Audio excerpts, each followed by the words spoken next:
Hello दोस्तों, कैसे हो? आपका स्वागत है तिरपान स्टडी सेंटर में। आज जो हम करने जा रहे हैं सोशोलॉजी का टॉपिक। आज जो सोशोलॉजी के टॉपिक करेंगे वो कई मायने में बहुत इंपॉर्टेंट है। तो चलिए देखते हैं हमारा आज टॉपिक क्या है। हमारा अगला जो टॉपिक है दोस्तों बहुत ही महत्वपूर्ण है, जाति। आखिर जाति क्या है? हमने आरंभ में ही कहा है कि प्रतियोगिता वर्ग और शक्ति में कोई संबंध नहीं है। यह आवश्यक है कि समाज स्थिति का एक सोपान होता है और प्रत्येक स्थिति को उसके सदस्यों के जीवन पद्धति के आधार पर ही परिभाषित होती भी है। एक गरीब ब्राह्मण का सम्मान एक राजनीतिक दृष्टि से शक्तिशाली व्यक्ति या धनवान व्यापारियों से ज़्यादा हो सकता है। राजा और व्यापारी दोनों ही उसके चरणों को छूते हैं और उसके आशीर्वाद भी मांगते हैं। एक नया राजा अपने सिंहासन पर तब तक नहीं बैठ सकता जब तक कि ब्राह्मण उसके सिंहासन पर बैठने के लिए कर्मकांड को पूरा न कर लेता है। आखिर हिंदू कानून में और धर्म के अनुसार सभी मामलों में ब्राह्मण पुरोहितों की सलाह मांगी जाती है। तो इसका मतलब हुआ कि जो ब्राह्मण है वो सबसे ऊपर है, वो राजा से भी ऊपर है। ब्राह्मणों को समाज के विद्वान वर्ग में समझा जाता था और उसकी विशेषता धार्मिक मामला और कर्मकांड के संपादन में महत्वपूर्ण समझी जाती थी। यह दृष्टांत इस बात को भी बताती है कि हिंदुओं में श्रेणीकरण की व्यवस्था भी ऐसी ही है। इसमें ब्राह्मण का स्थान सबसे ऊपर होता है एवं आर्थिक राजनीतिक शक्तियों के स्वतंत्र होती है। तो इसमें कोई दो राय नहीं। पुराने समय में वर्ण को भी जो है 4 अवस्था में बांटा गया था: ब्राह्मण, क्षत्रिय, शूद्र, वैश्य। तो ये कोई बुराई नहीं कहते ना इसको। तो पुरातन समय से इसी बात को जो है इसमें ब्राह्मणों को ही उच्च श्रेणी का पद सदैव दिया गया है। इसमें कोई दो राय नहीं है। कहते हैं राजा भी जो है ब्राह्मण का पैर छूता है, तो इसमें कुछ न कुछ बात जरूर होगा। कहते हैं भारतीय समाज को विशेषता उसकी जाति व्यवस्था ही माना गया है, लेकिन यह व्यवस्था दक्षिण एशिया के कई अन्य भागों में भी पाई जाती है। यद्यपि जाति का एक ऐसा रास्ता है जिसके आधार पर हिंदू अपने समाज को संगठित करते हैं, फिर भी जाति के तत्व गैर हिंदू समुदाय में भी पाए जाते हैं। वो धार्मिक संप्रदाय जिनका उदय जातियों की गैर बराबरी की प्रक्रिया के कारण ही हुआ है, वो अपने सदस्यों के जातियों के व्यवहार सहन करने की इजाज़त देते हैं। इसके परिणाम स्वरूप जाति मुसलमानों, ईसाई, सिख, जैन, यहूदी और फारसी में भी पाई जाती है। इसके अतिरिक्त बहुत से अधीन समुदाय जाति व्यवस्था में सम्मिलित भी हो गए हैं। इस प्रक्रिया को जो है आदिवासी जाति नेतृत्व कहते हैं। इसका मतलब हुआ कि कुछ आदिवासी एक समय अवधि में पहुंचकर जातियां बन जाती है। कहते हैं जाति व्यवस्था का आधार हिंदू धर्म ही माना गया है। हिंदू ग्रंथ बताते हैं कि ऋग्वेद के अनुसार जाति में जो अंतर आया है वो ईश्वर के शरीर के विभिन्न भागों में से आया है। ब्राह्मण के मुख से और ब्राह्मण पैदा हुआ है, इस बात को इन्होंने बताया है कि ब्रह्मा के मुख से ब्राह्मण पैदा हुआ है और इसकी भुजाओं से क्षत्रिय का जन्म हुआ है। उसकी जांघों से वैश्य और उसके चरणों से शूद्र पैदा हुआ है। इसलिए हिंदू समाज 4 श्रेणियों में बटा हुआ था, जिसे हम वर्ण कहते थे। प्रत्येक वर्ण से यह आशा की जाती थी कि किसी एक व्यवसाय को करेगा। ब्राह्मण कर्मकांड करते थे, वो धार्मिक ग्रंथों को पढ़ते थे और अन्य पर टिप्पणियां भी लिखते थे। क्षत्रिय योद्धा जाति के थे, बाहरी आक्रमण से योद्धा रक्षा करते थे और वैश्य व्यवसाय में विशेषता रखते थे।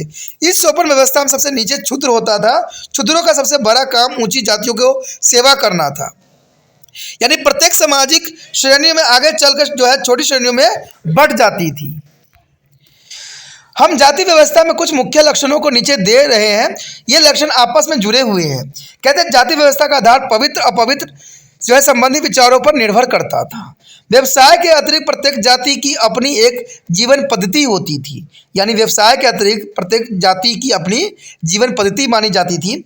गांव में एक आदमी की जाति को उसको वेशभूषा जो है, रात, मकान का प्रकार, भोजन की आदतें और बोलने के तरीकों पर पहचाना जा सकता था। यानी बोलने के स्टाइल से पता लग जाता था कि वो किस प्रकार का व्यक्ति है। यह हमें ज्ञात है कि प्रत्येक जाति की अपनी एक बोली होती है जो दूसरे से काफ़ी भिन्न भी देखने को मिलती है। प्रत्येक जाति अपने अंतर्विवाहित के नियमों का सदैव पालन करती है। इसका अर्थ यह हुआ कि एक जाति का सदस्य अपनी ही जाति में विवाह करता है, लेकिन वह अपने गांव से बाहर विवाह करता है। इसे गांव जो है वही विवाह कहते हैं। जाति के अंतर्विवाह के साथ में वही विवाह भी जुड़ा हुआ है। प्रत्येक जाति की अपनी एक यह कहते हैं काउंसिलिंग होती है और स्थानीय स्तर पर इसे जाति पंचायत भी कहते हैं। यह पंचायत जाति के झगड़े और अन्य मामलों पर अपना विचार सदैव रखती है। प्रत्येक जाति के देवी देवताओं का एक जटिल संगठन होता था, जिसे जटिल कर्मकांड और जड़ रीतियां भी कहते थे। जाति के जो है उपरोक्त लक्षण, उसकी प्राकृतिक, उसके तत्व एक आदर्श रूप होता था। यदि आज हम जाति को देखें तो इसके बहुत से जो है पवित्र कहे जाने वाले लक्षण मानवतावादी मूल्य और आधुनिक के लक्षणों के कारण अपनी पवित्रता खो बैठी है। शहरीकरण और संचार के अंतर जातीय पूर्वग्रह की कठोरता को कम कर दे दिया है। जाति के सदस्य जिन लक्षणों की भागीदारी करते हैं, वही लक्षण जाति की एकता को बनाए भी रखते हैं। हम यह धारणा नहीं बनाना चाहिए कि प्रत्येक जाति श्वेत ही है। जिस तरह से आदिवासी समाज पृथक है, वैसे ही प्रत्येक जाति पृथक नहीं है। एक जाति अपने कर्मों के लिए दूसरे जाति और जातियों पर निर्भर होती है। गांव में जो हमें एकता दिखाई देती है, वो अंतर जातीय निर्भरता के कारण ही दिखाई देती है। यही इसलिए है कि प्रत्येक जाति एक जो है विशेष व्यवसाय में परंपरागत होती है, और तभी परंपरा जो है निर्भर रहना भी पड़ता है। तो इसमें कोई दो राय नहीं है। कहते हैं हर जाति जो है अपनी जातियों पर ही निर्भर रहती है, और वो जाति से आगे कोई भी कार्य करने में सक्षम भी नहीं हो पाती है। कहते हैं जाति के उपरोक्त विवरण से यह स्पष्ट है कि जन्म से जुड़े हुए कारक जातियों को निर्धारित सदैव करते हैं। इस कारण जाति को बदला नहीं जा सकता है। लेकिन यह कथन सही है नहीं भी है। प्राचीन काल से हमने देखते आ रहे हैं कि एक जाति अपने सोपान से ऊपर उठना चाहती है, और इस प्रक्रिया को जो है उद्गामी गतिशीलता भी कहते हैं। छोटी जाति अपनी जीवन पद्धति को बदलकर उच्च जाति की दिशा की ओर बदलती है। इस प्रक्रिया को जो है हम संस्कृतिकरण भी कहते हैं। तो इसमें कोई दो राय नहीं। हर जाति जो है अपने आप को ऊपर उठाना चाहती है। चाहे हर एक व्यक्ति जो है अपने आप को उच्च पद प्राप्त करके उन जातियों की बंधन तोड़ देना चाहते हैं जिस जाति से वो आए हैं। इसलिए आज आप अगर समाज में आप देखोगे तो आज देखा गया है कि जो नीचे जात के लोग होते हैं उच्च पद्धति प्राप्त करके अपना जीवन यापन करते हैं। तो ये बहुत अच्छी बात है, और समाज को जो है अच्छा यहाँ पर एक एग्जाम्पल भी प्रस्तुत कर रहे हैं। अगला टॉपिक जो है हमारा दोस्तों, जाति और वर्ग। देखिए जाति और वर्ग क्या है। जाति वर्ग से भिन्न है। वर्ग की परिभाषा आर्थिक अवधारणाओं से भी की जा सकती है, और दूसरी ओर जाति एक वंशगत इकाई समझी जाती है। इसे जीवन पद्धति के रूप में देखा भी जाता है। एक व्यक्ति का जन्म वर्ग में होता है, लेकिन वह अपने वर्ग को बदलने का अवसर अवश्य पाता है। यानी वो अपने मेहनत से जो है अपने वर्ग को चेंज जरूर कर सकता है। वर्ग और जाति की तुलना करें तो सैद्धांतिक रूप से कहा जाना चाहिए कि जाति में व्यक्ति की स्थिति या स्थान पक्का होता है, जब तक कि पूरी जाति आगे बढ़ने का प्रयास नहीं करती है। इसी कारण समाजशास्त्री कहते हैं कि जाति व्यवस्था एक बंद व्यवस्था है। यानी जाति व्यवस्था जो होता है दोस्तों बंद होता है, इसमें कोई व्यक्ति प्रवेश नहीं कर सकता है। आपको जो जन्मजात जाति मिली है, आपको उसी जाति में रहना पड़ेगा। लेकिन कहते हैं आज आधुनिक युग है, यहाँ पर तो जाति भी जो है व्यक्ति चेंज कर सकते हैं। तुलनात्मक रूप से देखें तो वर्ग एक खुली व्यवस्था है, और इसका कारण यह है कि व्यक्ति अपने वर्ग से ऊपर उठ सकता है। यानी जाति अगर देखा जाए तो एक बंद व्यवस्था है, लेकिन जो है वर्ग वो बंद अवस्था नहीं है। वर्ग में आप अपने मेहनत से कोई भी वर्ग अपना सकते हो, कोई भी कार्य आप अपना सकती हो। तो आज हमारे समाज में यही देखने को मिला है कि आज जो है लोग वो कार्य नहीं करते हैं जो उनके पूर्वज किया करते थे। आज उससे उठ के जो है अलग कार्य करने के लिए अग्रसर है। यहाँ हमने यह भी ध्यान में देखना चाहिए कि जाति व्यवस्था की वैधता धर्म से है, वर्ग की वैधता ऐसी नहीं है। जाति का आधार पवित्रता और अपवित्रता से है।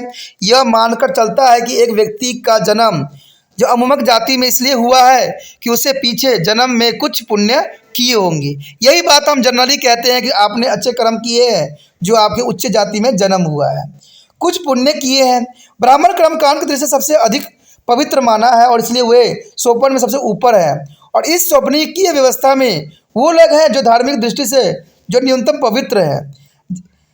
जैसे कि हम जाति की सोपनी की व्यवस्था को देखते हैं, तब पवित्र घटती चली जाती है और जो है अपवित्रता बढ़ती चली जाती है।